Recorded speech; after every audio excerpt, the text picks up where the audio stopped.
Hi, Jean. Hi, Scott. Welcome to Auntie Snorkel. Thank you. So we're going to get you sized up for a snorkel set today.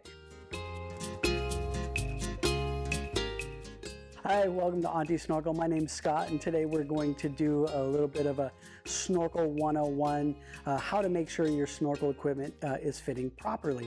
Now, when you come into the store, the fun specialists are going to help make sure that everything is picked outright just right for you. There is multiple sizes of fins, multiple sizes of masks, so they're going to make sure everything is properly fitted for you. Jean, the first thing we're going to have you do is try on a set of fins. With your foot pointed like a ballerina, we're looking for comfortably snug, like a new pair of socks. Fins float, snorkeling should be super lazy, so we encourage you to think more comfortable than worrying about them popping off. Now, if you've been on the plane, just getting off the plane, or it's been a few days, your feet will be a little bit smaller in the water than they are on land. If anything doesn't fit perfectly, come back to the shop and we'll make sure to trade it out for you. How's that feeling? Feels great. Outstanding. We're going to go ahead and throw those fins right into a dive bag for you. That way you can keep all your stuff nice and organized. When you rent gear from Auntie Snorkel, we also include a fish identification card and a bottle of defog. We know that when you come into the shop to get sized up on things, we cover a lot of information. So we have safety information on one side, fish on the other.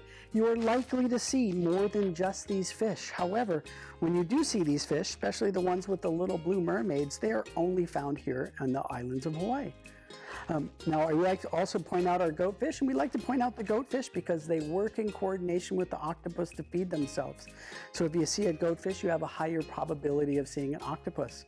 I say probability and not likelihood because octopus feel color, so anything they touch, they can look just like. My biggest tip I can give you for snorkeling is if you remember magic eye photos from back in the late 90s, early 2000s, there were swirls of colors and you'd stare at them unfocused and 3D dinosaurs would come out.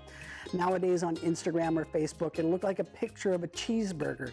It'll say like, unfocus your eyes. You'll see Steve Harvey. That's perfect snorkeling. Find a chunk of reef that looks interesting, stop moving, do your best Darth Vader impression, and just unfocus your eyes. The less you're looking, the more stuff you're gonna actually see. Cool? Cool. This is defog. We also include this with your rental. The little spritz on the inside of the mask, smear it around with your fingers until it makes a sticky haze.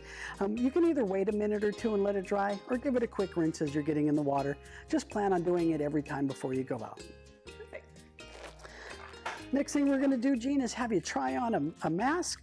And again, there's multiple sizes of masks, so we want to make sure we get the right fit. Hold this over your eyes and nose. Inhale through your nose, hold your breath, and let go with your hands.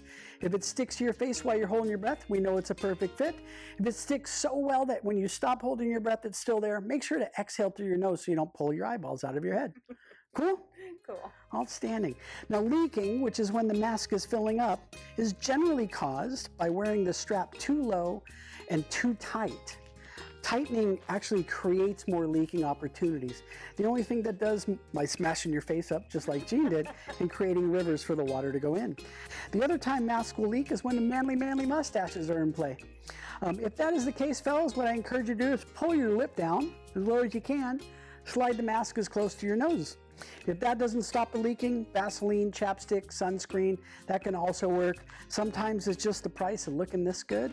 If you really wanted to make sure that it didn't leak, one could trim down just a little bit underneath the nose, and that'll take care of it. Any questions so far?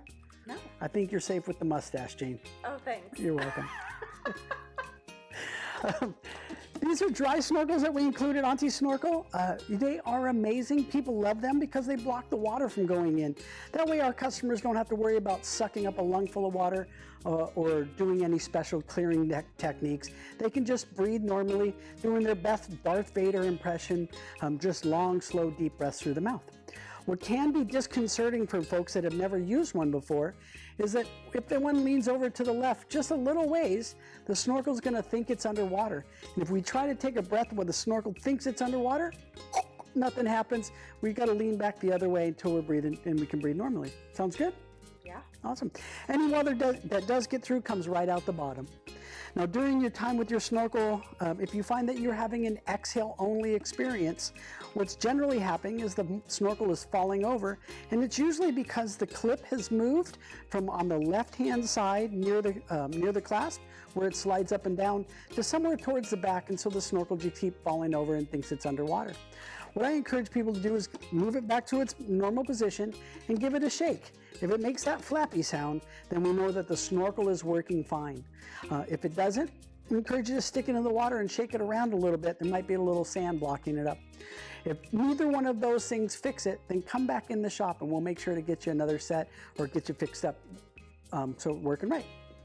What if the snorkel makes a gurgly sound? Oh, that's excellent.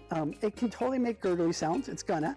But if you feel water splashing up on your lips or tongue, or it seems like it's extra gurgly, say a plosive sound like too, or poo, or doo-doo-doo-doo-doo, and it'll come right out.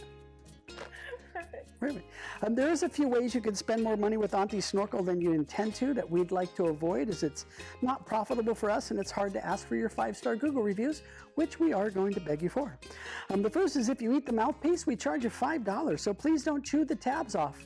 If you haven't had a spam musubi, they're only $2.86 on the island, and they are delicious. Eat musubis, not mouthpieces. A lost snorkel is $25 and a lost mask is $50, so we do encourage people to have them all the way on in the mouth or all the way off, both pieces in your hand. Don't walk around like Harry Potter or Paris Hilton, or do like folks do with their sunglasses and put them on top of your head. Sounds good? Sounds great. The last little tidbit we have for the equipment itself is that bags lock. So we encourage you to close with the disc and open with the tab, and that'll keep the bag from locking on you. When it does lock, for some reason, everybody's response is to push the tab down, which just makes it worse. Just remember, grab the tab, and it'll just open right up for you. Other than that, and flotation, which is strongly suggested, you're ready to go snorkeling. Sweet. Sweet.